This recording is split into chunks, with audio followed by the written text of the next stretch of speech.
전국의 신 에듀윌 수험생 여러분들 또 왔습니다. 한국사를 맛있게 만들어주는 은쌤이 또 왔습니다. 자, 오늘은 드디어 저와 함께 7강을 갈 거고요. 럭키 7, 7, 7, 7. 럭키 7에 걸맞게 저도 오늘 칠판과 일심동체, 그렇죠? 네, 마치 숲 같은 남자로 변신을 해봤습니다.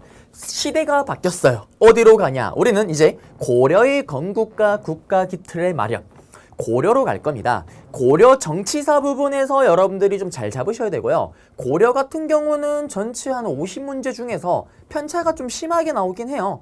많이 나올 때는 한 8문제, 9문제까지 나올 수도 있고요. 좀 적게 나올 때는 5문제만 나오기도 합니다. 그렇지만 그 문제들의 비율을 보시게 되면 여기 앞부분, 요 강의와 그 다음 강의, 정치사 부분에 좀 밀집되어 있습니다. 그래서 거기 부분을 잘 잡으시면은 퍼펙트하게 고려사를 또 정리할 수 있다는 거고요. 자, 그럼 한번 들어가 볼게요.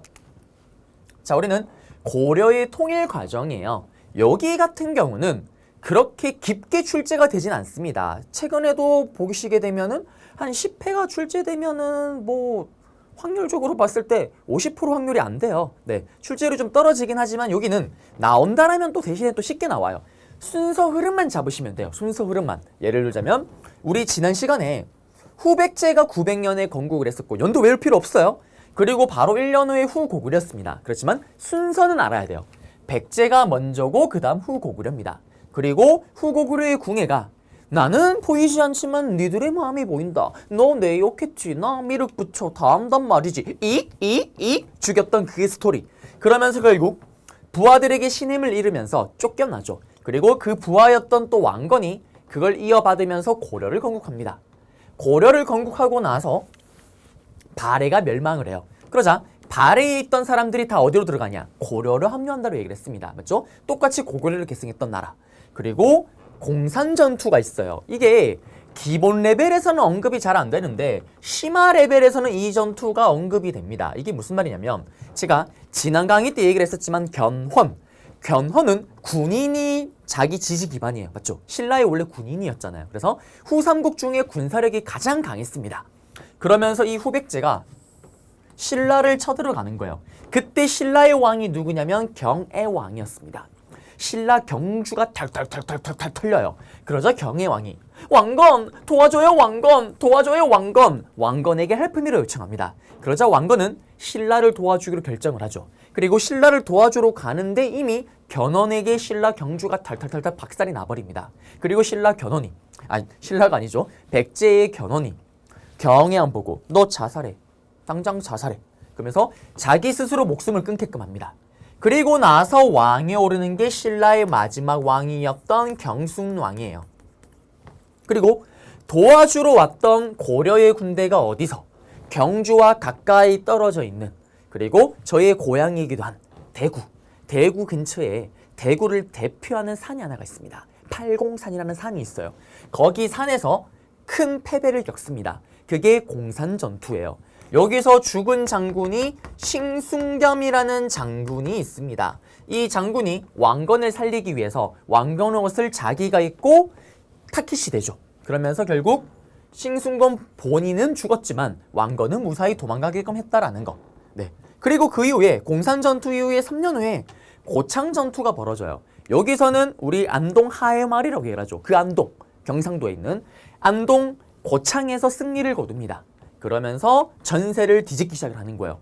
이 고창 전투를 계기로 고려가 후백제를 압도하기 시작을 합니다. 그러한 상황 속에서 또 발해가 기순에는 이 대강년이 발해 쪽 집안 사람이에요. 그러면서 발해 왕족이죠. 발해가 멸망하면서 들어오고 합류하고, 그리고 어떻게 보면 발해의 남은 구심점이라고 할 수 있는 대강년이 기순하면서 또 고려의 입지가 또 커집니다. 그리고 나서 돌아가시게 되면 신라 경순왕 항복이 있는데 여기 보면 견훤 기순이랑 같은 해예요. 이게 무슨 말이냐면 견훤이요, 마지막 아들이었던 넷째 아들이었던 금강이라는 아이가 있었어요. 이 금강에게 왕위를 주겠다고 얘기를 합니다. 그러자 첫째 아들이 아니 내가 있는데 왜 막내 아들한테 왕위를 줍니까? 이 견훤은요 자기 아버지를 감금을 시켜버립니다. 3달 동안. 그러자 분노 폭발했던, 이때 첫째 아들의 이름이 신검이에요. 이때 분노 폭발했던 견훤, 고려에 항복을 해버립니다. 그걸 봤던 신라의 마지막 견숭왕, 어머 뭐지? 어머, 견운이 항복을 했네? 너무나 무서운 것. 나도 항복. 자진항복을 해버려요. 그러면서 남아있는 그 후백제. 후백제는 항복한 견원을 후백제에 쳐들어가는 길라잡이로 사용을 합니다. 자기가 만든 후백제를 자기가 직접 부수게 되는 거예요. 그러면서 왕건과 함께 후백제를 멸망시키기 위한 전투를 치르러 가죠. 여기도 기본에는 안 나와요. 심화에서는 무슨 전투라고 얘기를 하냐면 1, 2천 전투라고 얘기를 합니다. 거의 마지막 전투예요. 그리고 후백제도 마찬가지입니다. 기억나세요? 예전에 백제 의제왕, 백제가 멸망한 때도 황산벌 전투에서 계백 장군이 김유신 장군에게 패하면서 끝이 났잖아요. 맞죠? 마지막입니다. 여기서도 황산벌, 그 황산 전투에서 또 패하면서 결국 후백제는 멸망했다라는 거. 여기 흐름인데 기본 레벨에서는 여러분들이 여기에 있는 키워드 정도 순서, 그 정도 순서로만 아셔도 문제 푸는 데는 큰 어려움이 없을 거예요. 그래서 여기 부분 잡아드렸고요. 자, 이제 또 어떤 걸 봐야 되냐면요. 보시게 되면 고려의 지배계급의 변천이 있습니다. 자, 고려는 여러분들이 정치사를 정리를 할 때요. 지배계급을 중심으로 좀 정리를 하셔야 돼요. 이게 무슨 말이냐면 흐름을 물어보는 문제가 많이 나와요. 사건의 흐름을. 예를 들면 문벌귀족이라는 세력이 중앙을 집권했을 때 여기에 어떤 사건들이 있었냐. 또 무신 집권기 때 무신들이 권력을 틀어줬던 시기에 이때 어떤 사건이 있었느냐. 또 검문세족이 있었을 때 이때는 또 어떤 사건들이, 이거를 또 정리를 하셔야 됩니다. 그리고 문벌귀족, 무신, 검문세족, 신진사대부는 이 정치 세력만을 가지고 단독으로 문제가 또 나오기도 해요. 그래서 여기는 잘 잡으셔야 돼요. 또 제가 잡아드릴 거예요. 자, 그리고 넘어가겠습니다. 그리고 여기 보시면 후백제 멸망, 견훤의 기준 맞죠? 쭉쭉쭉 흐름이 나와요. 순서 흐름만 잡으시면 된다라는 거고. 자, 그리고 이제 태조 왕건부터 해서 한번 시작을 해보겠습니다. 여기서부터 이제 본격적으로 시작을 하는 거예요. 자, 시험에는 여러분들 기본 레벨에서는 시험에 나오는 왕이 딱 정해져 있습니다. 빅4. 고려의 왕 4명이 빙글빙글 돌아가면서 정답으로 걸리는 거예요. 오답으로 또 오답 선지로 나머지 3명의 왕이 오답으로 들어가는 거고요.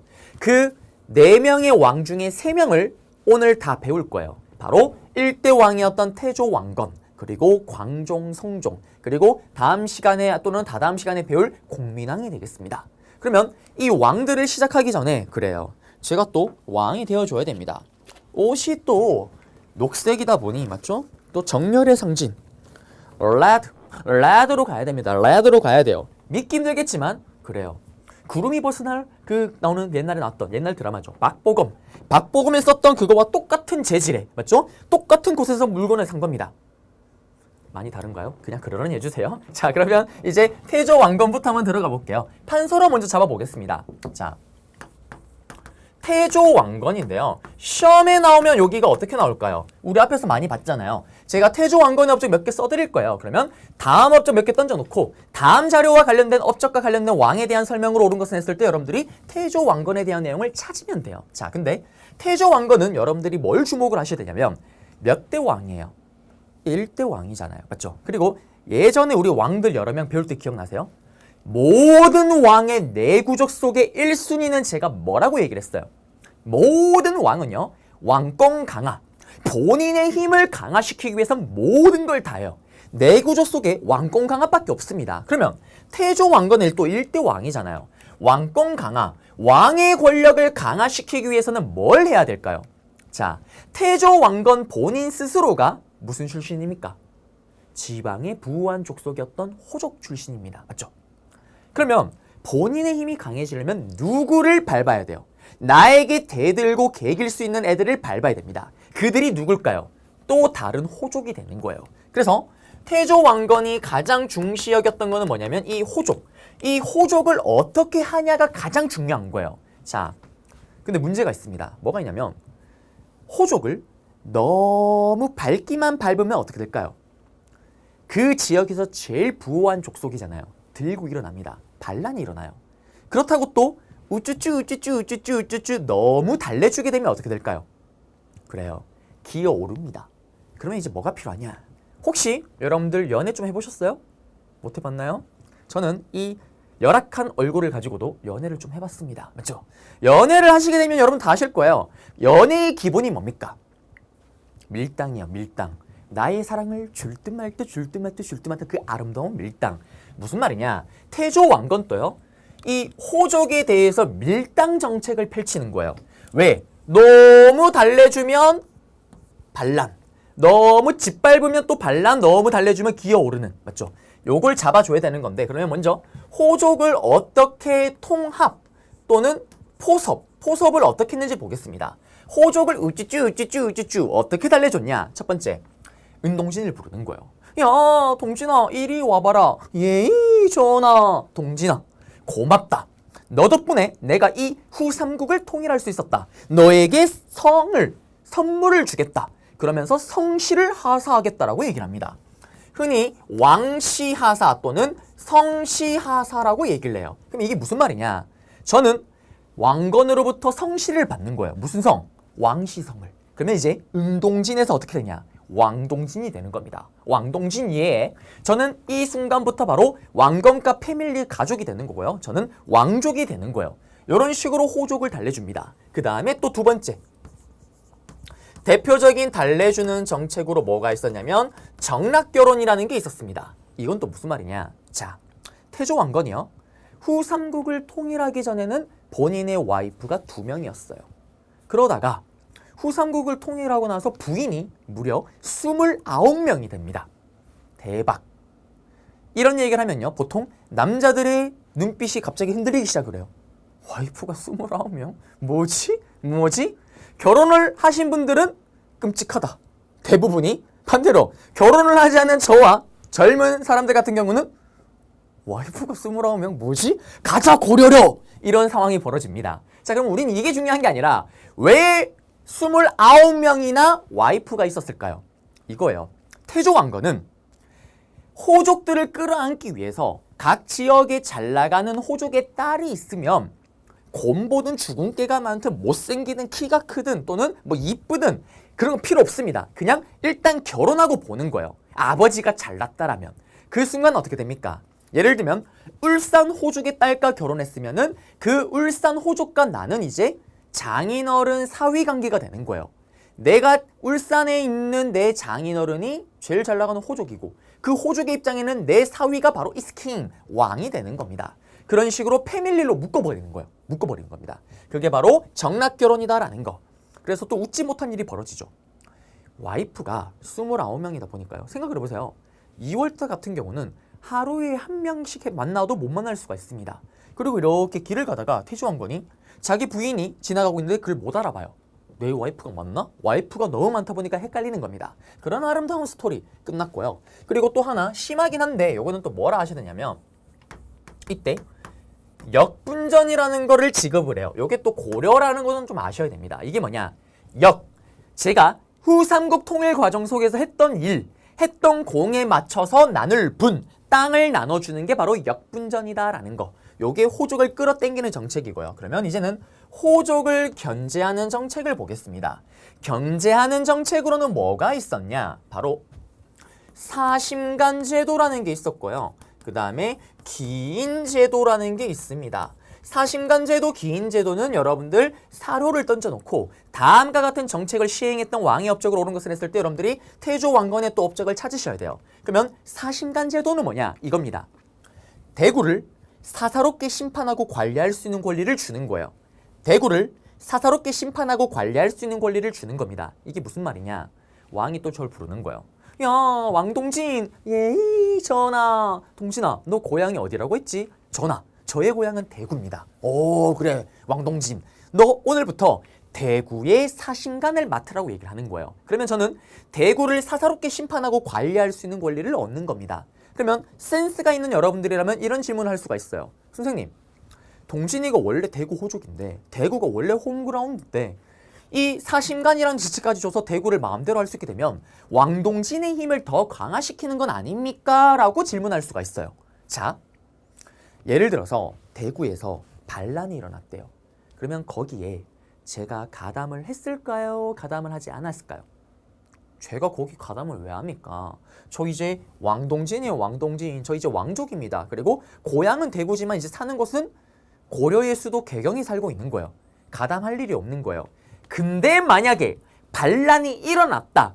일어나기만 하면 그 책임은 가담을 하든 말든 그 지역의 사심간이 모든 책임을 다 지는 거예요. 싹 다 왕동진 탓입니다. 그러면 어떻게 될까요? 무슨 일만 터지면 어떻게 내가 다 뒤집어 쓰니까 수시로 내 홈그라운드 내가 관리하겠죠. 야, 대구에 무슨 일 없지? 있으면 얘기를 해. 그러면서 왕동진도 관리하고 왕동진의 홈그라운드 대구도 관리하는 일석이조가 바로 태조왕건의 사심간 제도다라는 거. 자, 그리고 기인제도입니다. 기인제도는 뭐냐면 사람을요 줄줄줄줄줄줄 끌고 오는 제도예요. 이게 또 무슨 말이냐? 자, 정락 결혼을 했어요. 근데 봤더니 어머나, 부산 호족 너 딸도 있는데 아들도 있네. 아들 개경으로 올려보내. 개경으로 올려보내는 거예요. 뭘까요? 인질볼모 제도입니다. 만약에 부산 호족이 말 안 듣는다. 지금은 뗄레뽕 전화 바로 땡기겠죠. 이때는 편지겠지만 야, 부산 호족아, 너 왜 내 말 안 듣니? 네 아들 내 옆에 있다. 말 안 듣니? 죽여버린다. 왕공강합니다. 이게 신라시대 때 상수리 제도가 레벨업 진화를 해서 등장한 게 바로 기인제도라고 생각하시면 돼요. 자, 그래서 태조왕건의 정책, 호족을 끌어안고 그 다음에 견제하는 정책을 받습니다. 자, 그리고 태조왕건의 북방정책을 좀 볼게요. 여기 위에 써야 되는데 팔이 안 뻗어나가는데 그러면 옆으로 그냥 아래로 쓸게요. 자, 태조왕건이 나라 이름을 고려라고 한 이유가 뭘까요?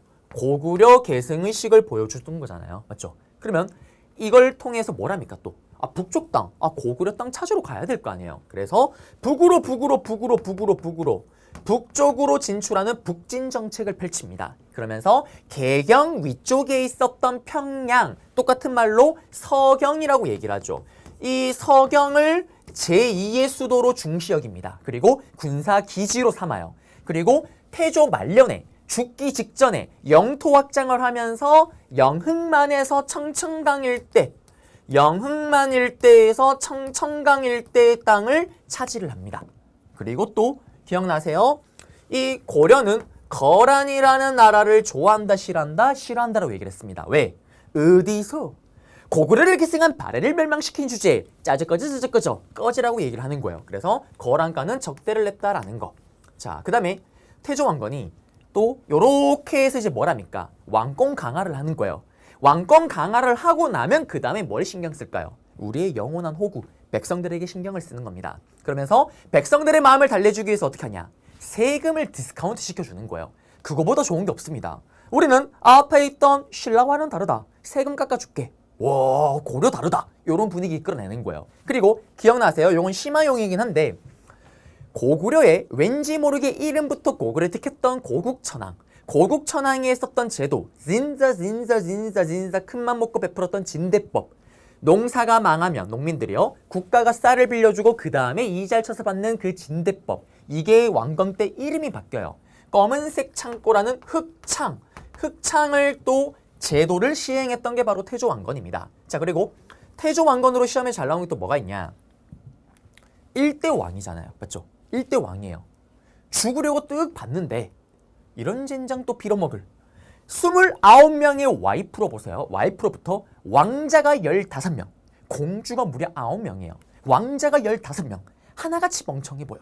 나의 멍청한 아이들아, 나는 이들에게 많은 거 바라지 않는다. 제발 이것만큼은 좀 지켜주면 안 되겠니? 라면서 1대 왕이니까 나중에 있을 자식들, 지금 당장 자식들에게 뭘 남기냐? 훈요, 가훈을 10개로 요약한 훈요 10조라는 거를 남겼다라는 거. 1대 왕이니까 가훈을 남기는 거예요. 여러분들 각각 집에도 가훈이 있잖아요. 저희 집은 거짓말을 하지 말자라는 겁니다. 아버지가 만드는 거예요. 여러분들도 집안의 제일 어른이 만들잖아요. 맞죠? 태조왕건 1대 왕, 훈요 10조를 만들었다라는 거. 네. 그리고 또 신하들에게도 또 글을 남겨요. 1대 왕이니까.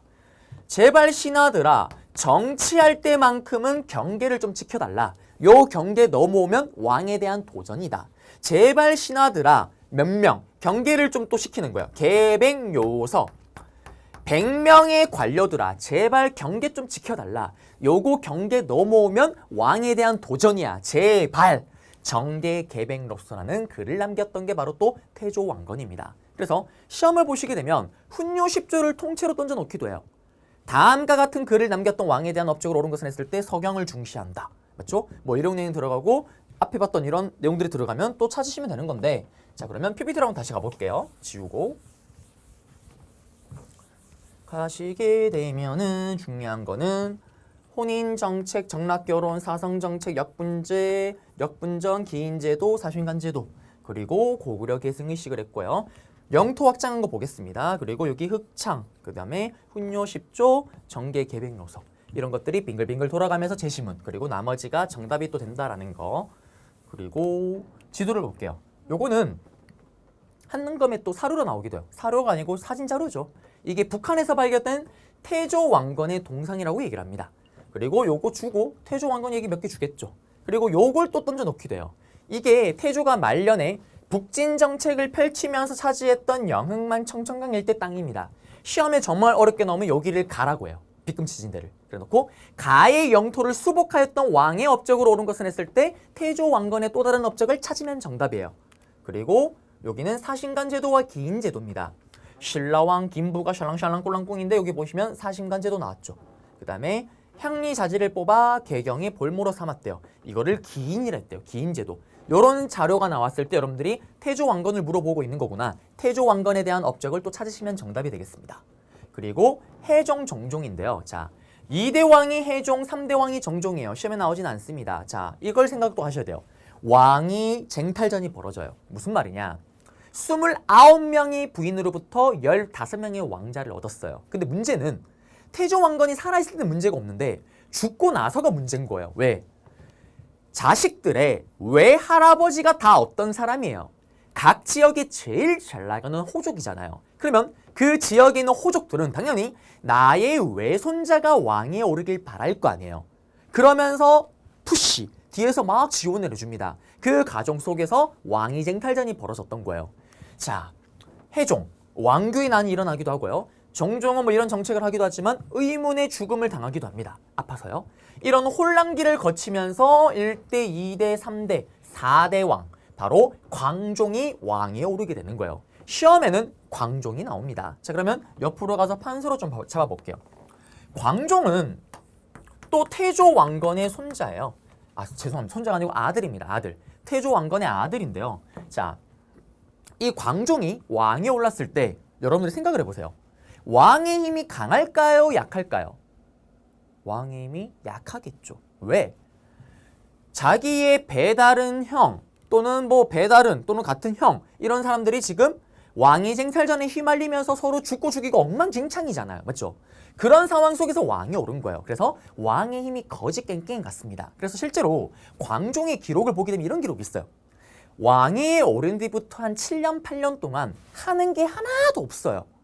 선생님, 그 뭐랍니까? 숨만 쉽니다. 숨만 쉬어요. 병태가 아닙니다. 숨만 쉬어요. 그럼 무슨 말이냐? 전하, 국방부 장관의 은동진을 앉혀야 됩니다. 그러면서 어떻게? 도장만 찍어주는 겁니다. 도장 찍어주는 기계예요. 하는 게 하나도 없습니다. 그러던 어느 날 광종이 갑자기 신하들을 불러 모아놓고 이런 얘기를 합니다. 신하들아, 나 할 말이 있어. 조금 이따 다 모여봐. 여러분들로 치면요. 8년 가까이 말을 안 하던 친구가 갑자기 곁하게 턱 서더니 친구들아, 나 할 말이 있어. 라고 얘기를 한 거예요. 어떨까요? 가야 됩니다. 들으러 가야 돼요. 너무나 궁금합니다. 미쳐버려요. 다 모이겠죠. 이때 광종이 이런 얘기를 합니다.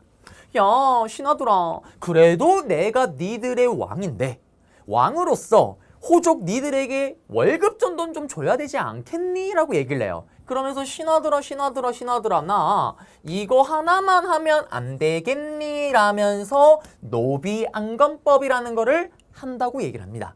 그럼 이게 또 뭐냐? 끊으면 돼요. 노비를 안전하게 검사하는 법이에요. 끊으면 됩니다. 노비를 안전하게 검사하는 법이에요. 이게 또 무슨 말이냐? 자, 실제로 왕동진이가요. 예전에 후삼국을 점령하고 후삼국을 통일하는 과정 속에서 후백지를 쳐들어갔어요.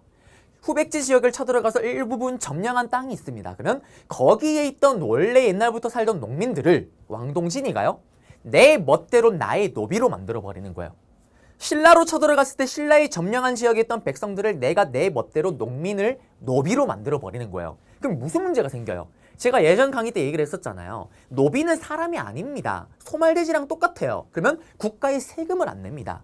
농민일 때 세금을 냈는데 노비가 되면서 이제 어떻게 동진이 재산이 되고 동진이의 동물이 되는 거예요. 맞죠? 사람이 아닙니다. 세금을 안 내는 거예요. 그러면 국가 입장에선 손해잖아요. 그래서 광종이 한 게 바로 노비안검법이에요. 노비를 안전하게 다 검사를 해서 후 삼국 통일 과정 속에서 불법적으로 노비가 된 애들을 싹 다 일반 농민으로 돌리겠다라는 게 바로 노비안검법입니다. 신하들이 그래 광종 8년 동안 우리 해달라는 거 다 해줬잖아. 콜 요거 하나 통과시켜주자. 통과가 돼요. 그러면 노비안검법이 통과가 되면서 어떤 일이 벌어지냐. 시험에는요. 노비안검법을 제시문에 던져놔요. 다음 자료와 관련된 왕의 업적 활동을 옳은 것을 했을 때 나머지 찾으면 정답이에요. 또는 노비안검법을 단독으로 시험에 문제를 내요. 다음과 같은 제도가 가졌던 목적 또는 특징으로 옳은 것은 결과 역량으로 옳은 것은 이렇게 문제를 냅니다. 그러면 노비안검법의 시행의 결과 한마디로 호족의 힘은 어떻게 될까요? 약화되겠죠. 왜? 평상시에는 이 노비들이 호족의 재산이에요. 경제력입니다. 호족이 만약에 반란을 일으킬 때는 이 노비들이 호족들이 싹 다 군사력이 되는 거예요. 그리고 또 노비였던 애들이 일반 농민이 되면서 국가에 세금을 갖다 바칠 거 아니에요. 맞죠? 그러면 국가는 세금을 더 받게 되니까 이거의 결과 어떻게? 국가 재정이 확충되었다, 늘어났다, 찾으면 정답이 되는 겁니다. 일석이조죠. 두 마리 토끼를 잡는 게 바로 노비안검법이다라는 거. 그리고 광종이요. 1년 후에 태도가 싹 좀 바뀝니다.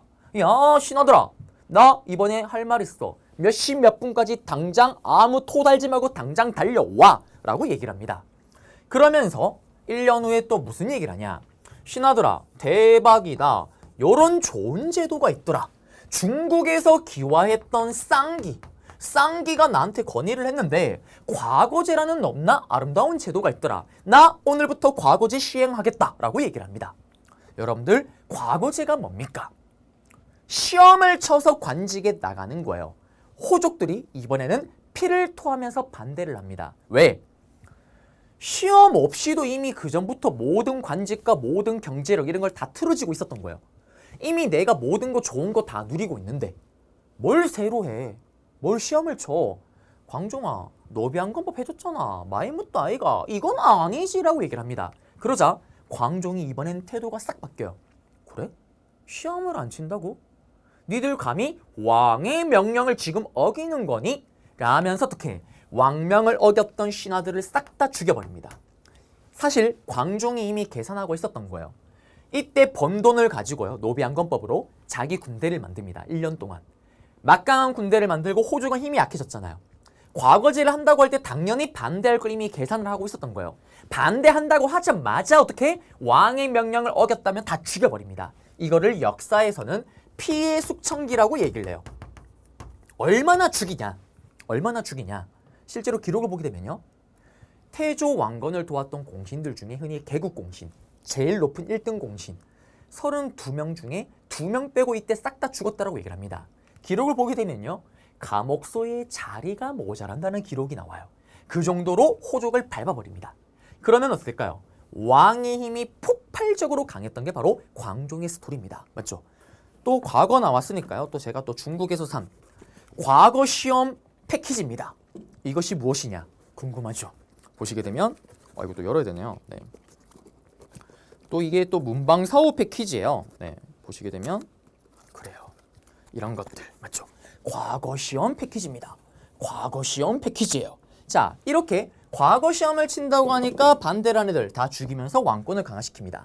이걸 바탕으로 자기만의 또 왕권을 강화시키면서요. 독자적인 연호를 사용을 해요. 그게 뭐냐? 나는 불법으로 노비가 되었던 백성들을 농민으로 다시 돌려줬어요. 나는 정말 빛나고 덕이 있는 남자 광덕. 나는 과거제를 반대하는 신하들을 싹 다 죽여버렸어요. 난 미쳤어요. 사이코패스 미쳤어요. 준풍. 암기를 위해서 얘기를 한 거예요. 진짜 그 준풍은 아니고요. 준입니다. 준. 이런 연호를 사용했던 게 또 광종이다라는 거. 그리고 과거제를 치르니까 이제 새로운 신하들이 막 들어오잖아요. 신구 교체입니다. 이런 과정 속에서 다 처음 보는 사람이니까 누가 높고 낮은지를 알아야 될 거 아니에요. 이때 요건 심합니다.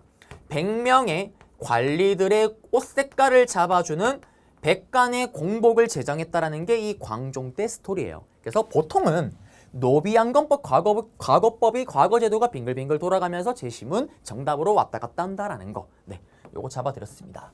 그리고 PPT로 한번 가볼게요. 노비양건법 시행 너무 중요하고요. 이거는 시험에 단독으로 나옵니다. 그 다음에 과거제도 중요하고요. 그 다음에 황제칭호, 강해진 왕권을 바탕으로요. 그리고 광덕, 중풍이란 연호를.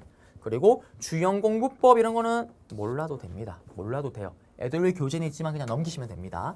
그리고 업적, 과거제 시행하였다 쌍기. 그 다음에 백간의 공복을 제정하였다. 이런 사료가 딱 들어갔을 때 과거제를 처음 시행했던 강종 때 새로운 사람들이 들어오니까 높낮이를 구분하기 위해서 옷 색깔을 잡아준 공복제도가 들어왔구나. 맞죠? 이때 광종 때 일이구나. 아시면 되겠고요. 그리고 이제 송종으로 갈 건데 송종 가기 전에 광종이 죽고 나서 그 다음에 경종이에요. 경종은 다 필요 없고 하나만 기억하세요. 나중에 경제사 때 다시 잡아드릴 건데 전시가를 시행했던 게 바로 경종이다라는 거. 신라에는 노급, 시급 관료전이 있었더라면 고려에는 전시가가 있었다라는 거. 네, 넘어가겠습니다. 그리고 송종이에요.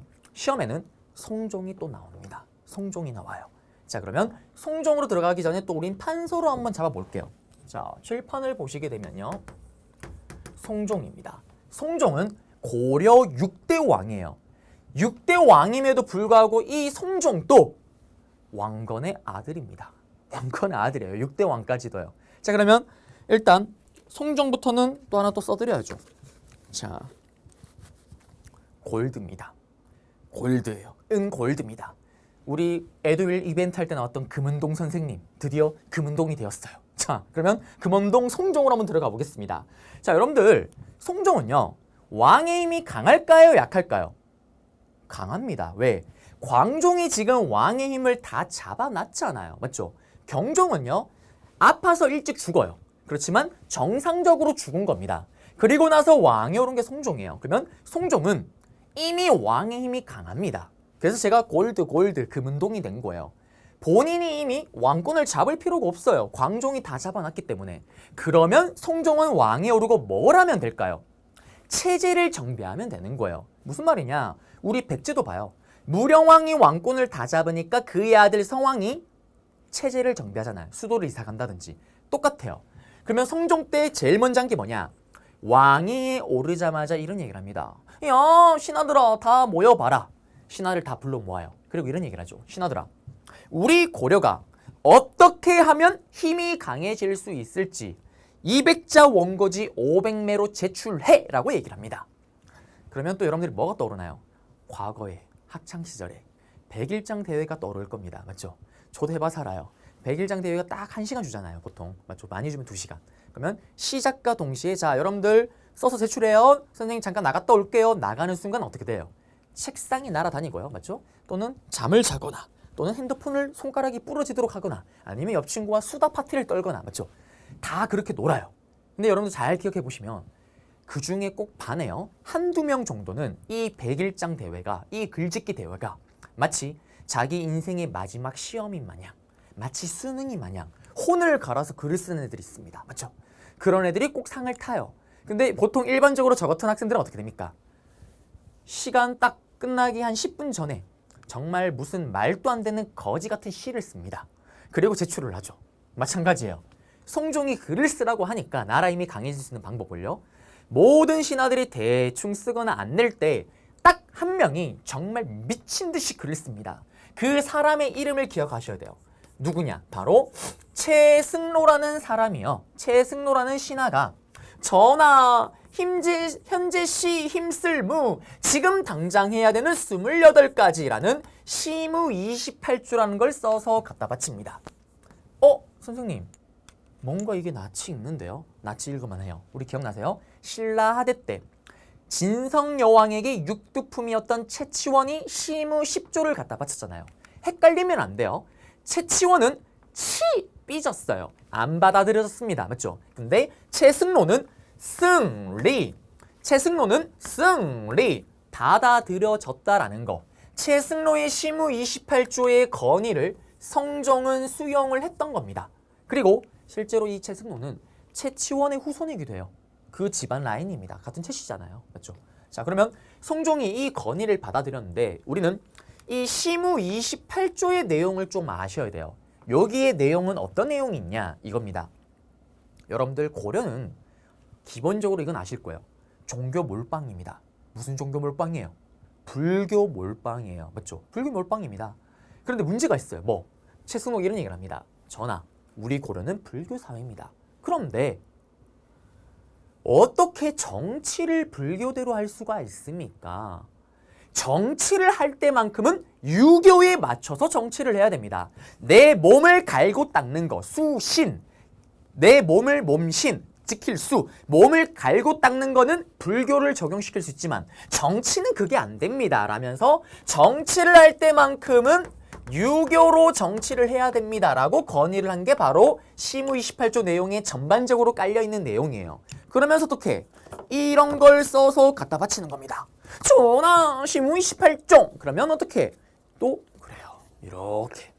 또 왕이 탁 읽어보면서 승로 받아들였다라는 겁니다. 그럼 다시 돌아가서 이 시무 28조의 결과, 건의를 받아들인 결과 유교대로 정치를 하는 건데 기억나세요? 유교의 핵심 키워드는 제가 두 개라고 했잖아요. 뭡니까? 충과 효입니다. 충성하라. 누구에게? is king, 왕에게로 충성을 다하라. 근데 이미 다 하고 있어요. 왜? 광종이 잡아놨잖아요. 그러면 성종은 뭐에 신경을 쓸까요? 효입니다. 효. 효를 달아. 뭐를 다하는데? 임금은 만백성의 어버이죠. 왜? 일단 여러분들의 부모님이 어떻게 해? 여러분들의 할아버지 할머니에게 효도를 다합니다. 여러분들은 여러분들의 아버지 어머니에게 효도를 다하고요. 그리고 여러분들과 여러분들 아버지 부모님과 또 여러분들의 할아버지 할머니들 최고 꼭대기의 효도를 해야 되는 대상이 있습니다. 그가 바로 누굽니까? is king, 왕이 되는 겁니다. 그래서 왕은 최고의 엄마 아빠 백성들의, 왕은 임금의 또 만백성의 어버이죠. 밑에 있는 백성들을 뭐라고 했나요? 제가 예전 강의 때 잘 토닥토닥 해줘야 되는 거예요. 그게 바로 효입니다. 아버지로서 나의 불쌍한 백성들, 나의 동생, 나의 아들들을 잘 보살펴야 되는 거예요. 그래서 이 유교정치 건의를 받아들이면서 성종이 뭘 하냐? 처음으로 고려시대 최초로 지방간을 파견했던 게 바로 성종입니다. 무슨 말이냐? 왕이 임명한 관리를 지방에 보내서 지방에 있는 나의 불쌍한 아들들, 불쌍한 호구 백성들이 호족들에게 삥을 뜯기진 않는지, 괴롭히진 않는지 이거 감시하기 위해서 지방간을 보내는 겁니다. 근데 슬픈 일이 있어요. 뭐? 모든 지역에 지방간을 보내면 좋겠지만 모든 지역엔 보내지를 못합니다. 왜? 돈이 많이 들어요. 일단 지방간 월급 줘야 되죠. 얘랑 나랑 연락할 수 있는 연락망도 필요하죠. 얘가 살 집도 지어줘야 되는 거예요. 그래서 처음에 모든 지역에 지방간을 보내지는 못하고 어떻게? 고려 땅 엑기스 12군데 지역에 지금으로 치면 이게 또 광역시 개념이에요. 12개의 광역시가 있었다라고 보시면 됩니다. 12목을 설치하고 이 지역에만 일단 지방간을 보냈다라는 거. 이게 바로 성종의 스토리가 되겠습니다. 그래서 여기 성종까지 잡아드렸고요. 그리고 체제를 정비한다 그래서 좀 이따 볼 거예요. 성종 때 와서 고려의 중앙정치제도였던 이성육부라는 제도가 만들어졌고요. 그리고 유교 정치를 강화시키니까 또 학교를 만들어야 되겠죠. 기억나세요? 통일신라는 국학, 발해는 주자감, 고려는 기읒, 고려 기읒. 국자감이라는 학교를 만들었다라는 거. 이걸 성종 때 만든 거예요. 그 다음에 또 앞에 보세요. 보시면 왕건 때 흑창이라는 창고가 있었잖아요. 이게 이름이 바뀝니다. 의려운 창고라는 의창으로 바뀌어요. 그 다음 상평창이라는 건 나중에 잡아드릴게요. 향리제도를 성종 때 만드는데 이건 제가 문벌귀족 이야기하면서 또 잡아드릴게요. 자, 그러면 성종은 끝났어요. 시험에 나오면 어떻게 나올까요? 그러면 PPT로 가서 시험에 나오면 이게 어떻게 나오냐면 제시문 사료가 신최승로 아래 옵니다. 샬랑샬랑 꼴랑꿍. 다음에 건의를 수용하였던 왕의 업적으로 옳은 것을 했을 때 12목을 설치하고 지방간을 파견하였다. 찾으면 정답이에요. 또는 처음으로 제시문 박스에 지방간을 막 파견했대요. 정답은 최승로의 건의를 수용하였다. 찾으면 정답이 되겠습니다. 네. 그리고 현종의 정치 넘어가면 돼요. 몰라도 됩니다. 그리고 이제 중앙정치 제도예요. 자, 여기 부분은 시험에 나와요. 나오면 여러분들이 좀 어려워합니다. 자, 고려는요 기본적으로 중앙정치 제도가 이성육부 제도입니다. 당나라가 원래 삼성육부였잖아요. 그거를 발해가 독자적으로 운영을 했습니다. 맞죠? 김밥이라는 삼성육부의 틀을 가지고 왔지만 돈가스 김밥을 만들었고요. 똑같아요. 또 중국의 당나라의 삼성육부를 고려는 그대로 가지고 왔지만 김밥이란 틀은 가지고 왔지만 이번에 고려는 제육김밥을 만든 거예요. 이성육부라는 형태로 돌아갑니다. 이게 성종 때 있었던 스토리라고 얘기를 했었죠. 이걸 가지고 시험을 내요. 또 판서로 보셔야 됩니다. 판서로. 자, 가시게 되면 고려에서 가장 높은 중요한 정치 기구가 어디냐면 중서문화성이에요. 자, 중서문화성에서 장관들이 모여서 중요한 정책을 싹 다 만드는 거예요. 국정총괄기구입니다. 그리고 이 중서문화성에서 가장 높은 사람의 관직 이름이 문화시중이에요. 그래서 여러분들이 고려시대 사극을 보게 되면 악당, 빌런이죠. 빌런. 최고의 악당은 항상 뭐라고 얘기를 하냐면 나 문화시중 누구누구라고 얘기를 해요. 악당은 힘이 세야 됩니다. 문화시중이 항상 나와요. 제일 높은 관직입니다. 그러면 이 중서문화성 안에 어떤 일이 있었냐면 중서문화성이라는 부서 안에요. 2품 이상의 높은 신하를 뭐라고 부르냐면 재능 있는 신하라 그래서 재신이라고 부릅니다. 그 다음에 2품 이하 3품부터죠. 3품부터는 뭐라고 하냐면 바로 이런 낭패가 있나 낭사, 이런 낭패가 있나 낭사라고 불러요. 자, 그 다음에 이성입니다. 그 다음에 하나의 성이 또 뭐가 있냐면 시험엔 안 나옵니다. 상서성이라는 성이 있고 여기에 육부가 있는 거예요. 육부가 6개 부서가 있습니다. 여기서 정책을 만들어내면 만든 법을 여기다가 넘기는 거예요. 무슨 말이냐? 자, 여기에 공부라는 부서가 있어요. 6개 부서 중에. 듣고 있어요. 시험 안 나와요. 이거는. 공사를 담당하는 거예요. 여기서 도로를 짓는데요. 그러면 결정된 걸 여기다 넘겨줘요. 그럼 여기서 다시 해당되는 부서, 공부에게 넘겨주면 공사에 들어가는 겁니다. 이런 체제예요. 이게 이성육부입니다. 그런데 여기에 더해서 뭐가 있냐? 시험에 나오는 건 여기예요. 고려는 중추원이라는 부서가 있었습니다. 국가를 위해서 중추적인 역할을 하는 곳이에요. 국가를 위해서 중추적인 역할을 하는 게 바로 중추원입니다. 그러면 이 중추원에는 어떤 내용이 들어가 있냐? 자, 보시게 되면요. 똑같아요. 중추원도요. 2품 이상의 높은 신하를 부르는 용어가 있습니다. 바로 중추적인 역할을 내는 곳에 추밀. 중추적인 역할을 한 곳에 추밀이라는 부서가 있었습니다. 추밀이라는 부서가 추밀이라는 관직을 가진 사람이 있었던 거예요. 2품 이상은 추밀이라고 부릅니다. 여기는 군사기밀을 담당하는 거예요. 중요한 일을 하고 있는 거죠. 그 다음에 시험에 나오진 않습니다. 2품 밑으로 3품 이하죠. 그들은 뭐라고 얘기를 하냐면 승지라고 불러요. 지금으로 치면은 청와대 비서실입니다.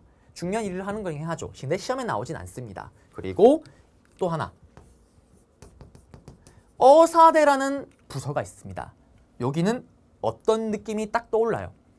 암행어사 박문수가 떠오르지 않나요? 저만 그렇나요? 암행어사를 떠올리셔야 돼요. 암행어사가 하는 일이 뭐예요? 똑같아요. 여기 어사대가.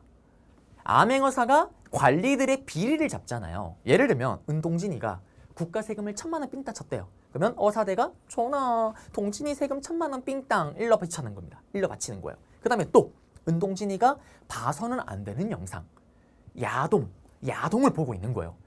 풍속을 더럽히고 있습니다. 잡아다 일러 바치는 거예요. 또 선생님이 불법 도박을 하고 있어요. 또 풍속을 더럽힙니다. 잡아다가 일러 바칩니다. 그래서 풍속 교화 또 관리들의 비리를 잡는 게 어사대입니다. 그리고 하나 더 삼사라고 있어요. 여기는 조선시대와 구분을 해야 되는 건데 조선시대와 다르게 고려시대 3사는 나중에 조선 배울 거예요.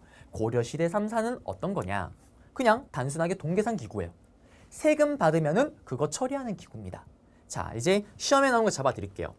고려시대 때 있었던 이 어사대와 그 다음에 중서문화성에 이런 낭패가 있나 이런 낭패가 있나 이 낭사를 두 개를 묶어서 바로 대간이라고 부르기도 해요. 큰 대, 크게 간할 수 있는 애들이라는 겁니다. 무슨 말이냐? 왕이 어떤 정책이나 이런 거 할 때 어떻게 이들은 감히 가장 높은 왕에게 말을 할 수가 있는 거잖아요. 왕이 고위 간직에 있는 애를 하나 임명하려고 해요. 어사대가 나섭니다. 전하, 걔 비리가 너무 심합니다. 임용하면 안 됩니다. 안 됩니다. 채용하면 안 됩니다. 라고 건의할 수가 있는 거예요. 감히 큰 사람, 왕에게 간할 수 있다 그래서 어사대와 낭사를 대간이라고 부르는 거예요. 그러면 낭사는 뭡니까, 선생님? 자, 그럴 리가 없겠지만 여러분들이 뭐 회사를 출근하시거나 학교를 갔어요. 근데 갑자기 이런 얘기를 합니다. 사장인 아니면 교장 선생님이 친애하는 학생 여러분들, 우리 학교에 있는 학생들의 건강정신을 뽐내기 위해서 추운 이 한겨울에 하복을 입고 등교를 하세요. 반팔을 입고 등교를 하세요라고 얘기를 한 거예요. 그러면 여러분들의 표정이 어떨까요? 뭐야? 사장님 왜 저래? 학교 총장님, 교장 선생님 왜 저러지? 뭐지? 개그야? 얼굴을 봤더니 대빵진지합니다. 그럼 어떻게 될까요? 일단 차를 타고 올 때는 패딩 입고 등교를 해요. 그리고 어떻게? 딱 교문에 딱 들어가는 순간 훌훌 벗어버리고 오돌오돌 떨면서 반팔 입고 들어갑니다.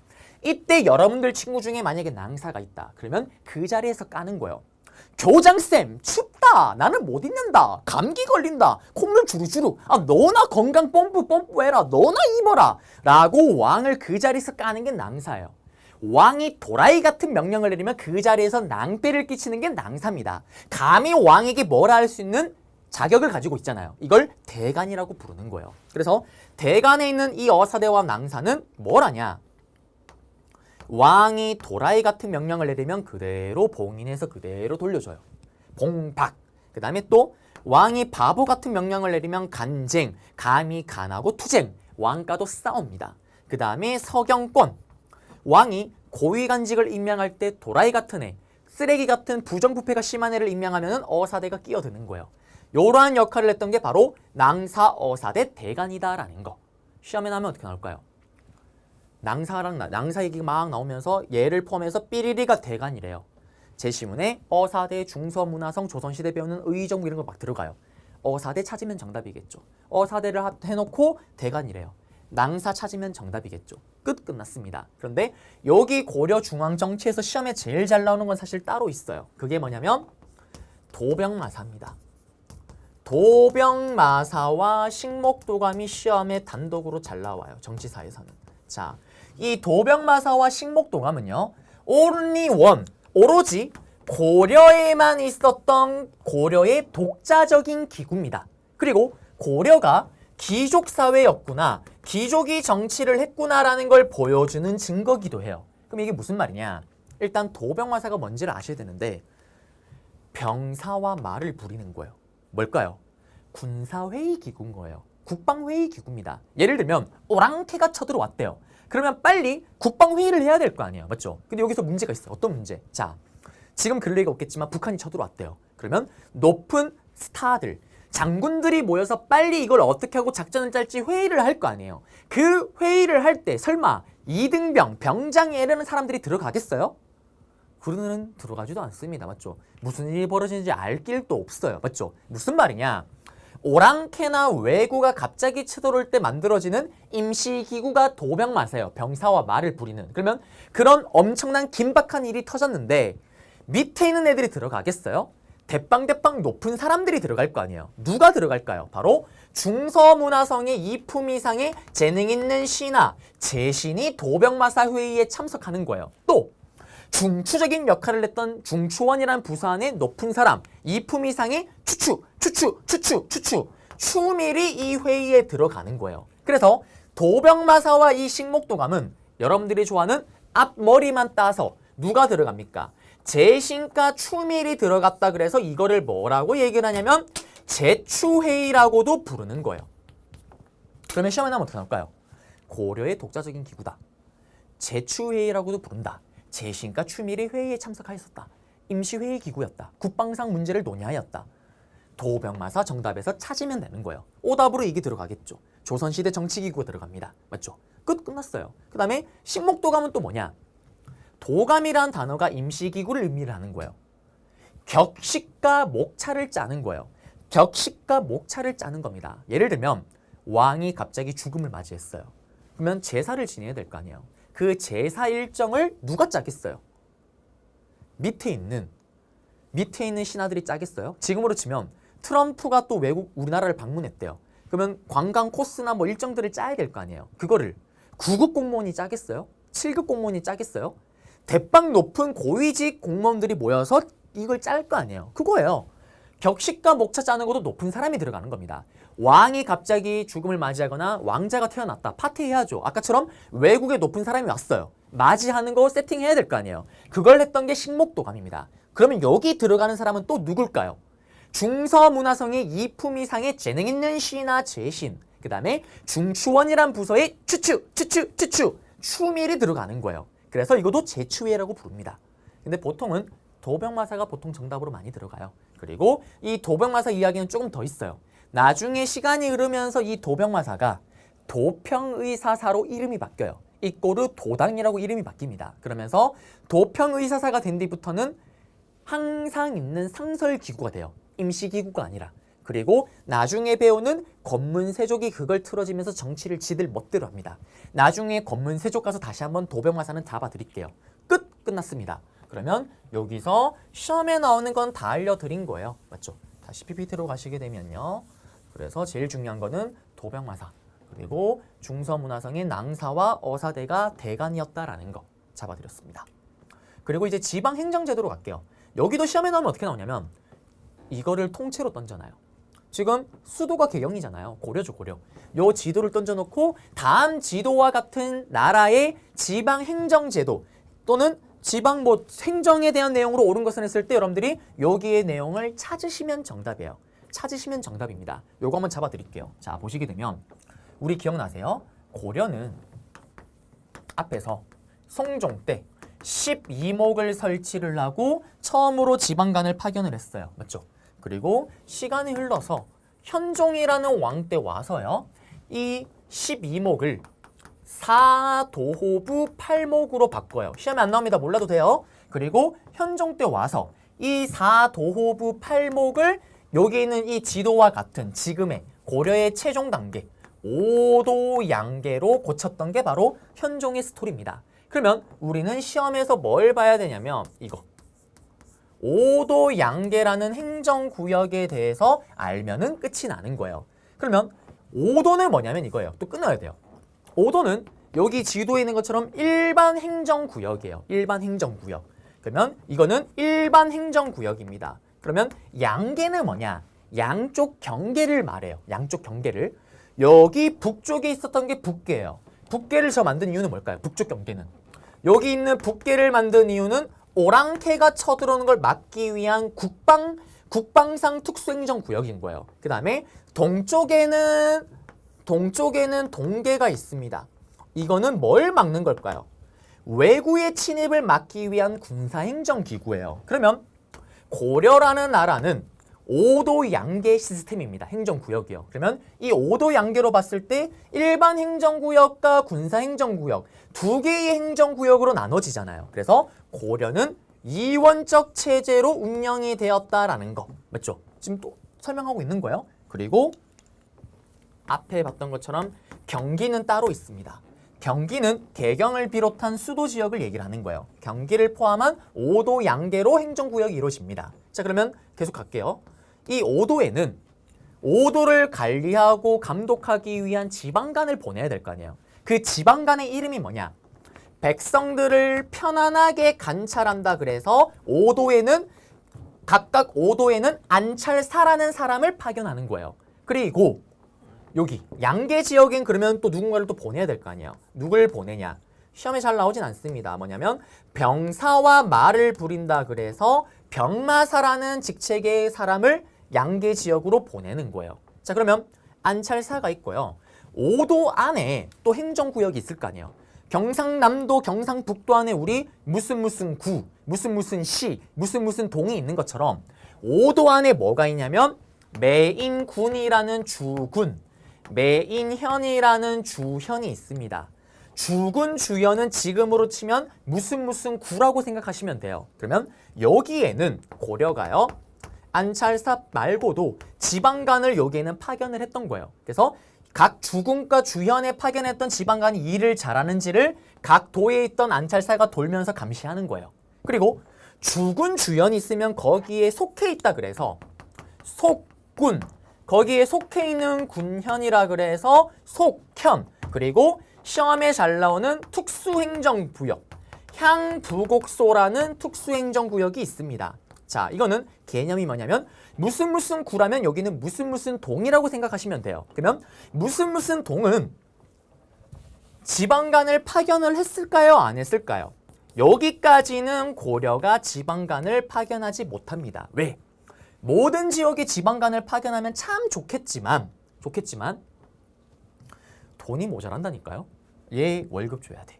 얘랑 나랑 연락할 수 있는 연락망도 필요해. 그래서 속해 있는 속군, 속현, 특수행정구역, 향부곡소에는 고려가 지방간을 파견하지를 못합니다. 자, 그러면 시험에 잘 나오는 게 있어요. 이거예요. 자, 고려라는 나라는 정리를 하자면 지방간이 파견된 곳이 더 많아요? 지방간이 파견되지 않은 곳이 더 많아요? 파견되지 않은 곳이 더 많죠. 왜? 무슨 구보다 무슨 동이 더 많잖아요. 그러면 시험 문제 정답으로 들어가면 어떻게 들어갈까요? 고려는 지방간을 파견한 곳보다 파견하지 않은 곳이 더 많았다. 찾으면 정답이죠. 오답으로 고려는 모든 지역에 지방간을 파견하였다. 삑! 파견하지 않은 곳이 더 많습니다. 맞죠? 그러면 파견하지 않은 곳에는 누군가가 지방간의 역할을 대신해야 될 거 아니에요. 그게 누구냐면 향촌사회 이장이었던 향리가 그 역할을 대신합니다. 지방간의 역할을. 그래서 고려시대 때는 향리의 권한이 강하였다라는 거. 이걸 또 기억하시면 됩니다. 맞죠? 자, 그래서 여기 내용 다 잡아드린 거예요. 다 끝났습니다. 시험에 나왔을 때 저 지도를 던져놓고 요 내용을 물어보는 거예요. 오도에 안찰사를 파견하였다. 양계에 병마사를 파견하였다. 정답. 그 다음에 고려는 오도 양계였다. 행정구역이. 정답. 이원적 체제로 구성되었다. 정답. 그 다음에 지방간을 파견하지 않은 곳이 더 많았다. 향리의 권한이 강하였다. 찾으면 정답이 되겠습니다. 그리고 PPT로 가볼게요. 보시게 되면 요 지도고요. 그 다음에 여기 보시면 나머지 군사제도입니다. 요거는 고려다라는 거 좀 아셔야 돼요. 기억나세요? 통일신라는 구서당 10정. 그리고 여기 고려는 2군 6입니다. 그리고 지방군으로 보시면 이거는 뭐 정답으로 들어가거나 선지로 들어간 적도 없는데 앞에 봤던 경기와 오도 양계였잖아요. 오도에 보냈던 군인들을 주형군이라고 얘기를 하고요. 그 다음에 주요 진지, 양계 지역에 보냈던 군대를 주진군이라고 얘기를 합니다. 그 다음에 광군, 기억나세요? 3대 왕이었던 해종, 2대, 정종. 정종 때 거란을 침입을 대기 위해서 강군을 만드는데 시험에 안 나와요. 여러분들 레벨에서는. 별무반 삼별초는 뒤에 가서 다음 강의 때 잡아드릴 겁니다. 넘어가겠습니다. 그리고 관리임용 제도예요. 관리임용 제도를 보시게 되면은 문과가 뭡니까? 과거 시험 우리 쌍기의 건의로 광종 때 했잖아요. 문과를 보시게 되면 재술과, 논술 시험이에요. 유학경전 쓰는 거 서술형, 명경과, 유학경전을 밝으면 얼마나 밝냐. 유학경전 독해 시험이에요. 합격하면 문관이 됩니다. 그 다음에 잡가, 잡스러운 과거예요. 그림을 그리는 하원, 의사, 의관, 통역을 하는 역관, 전부 다 잡스러운 과거를 통해서 기술관이 됩니다. 그리고 중요한 건 이거예요. 고려는요, 조선과 차이점이 뭐냐면 무과가 없어요. 우리가 아는 이순신 장군님이 무과 출신이잖아요. 고려 시대는 지금 무과가 없습니다. 고려는 불교 몰빵이잖아요. 승려들이 치는 과거 시험인 승과가 있는 거예요. 자, 그러면 선생님, 무과가 없으면 군인을 어떻게 뽑아요? 간단해요. 길을 가다가 어머나 장훈씨 키 크다. 어머 튼실해 보여. 근육. 군인 안 할래요? 군인 시켜버립니다. 그 다음에 추성원을 만났어요. 김동현을 만났습니다. 어머 파이터. 근육 짱짱맨. 어머 근육 너무나 크다. 군인 안 할래요? 그럼 군인 시키는 거예요. 그러면서 고려시대 때 요 무과가 없는 것을 통해서 차별이 생겨요. 무신정변의 또 하나의 배경이 돼요. 좀 이따 보여드릴 겁니다. 그거는 다음 강의 때. 그 다음에 음서라는 것도 제가 다음 강의 때 또 잡아드릴게요. 자, 그리고 넘어가서 교육제도가 있습니다. 이 교육제도 같은 경우는 앞에 얘기했잖아요. 국자갑, 기역 성종 때였고, 그 다음에 지방에는 향촌사회 학교인 향교를 만들었고요. 그 다음에 사학은 뭐냐면 개인이 만든 학교입니다. 요거는 다시 또 잡아드릴 거예요. 문화사 때 가서, 문화사 파트 때.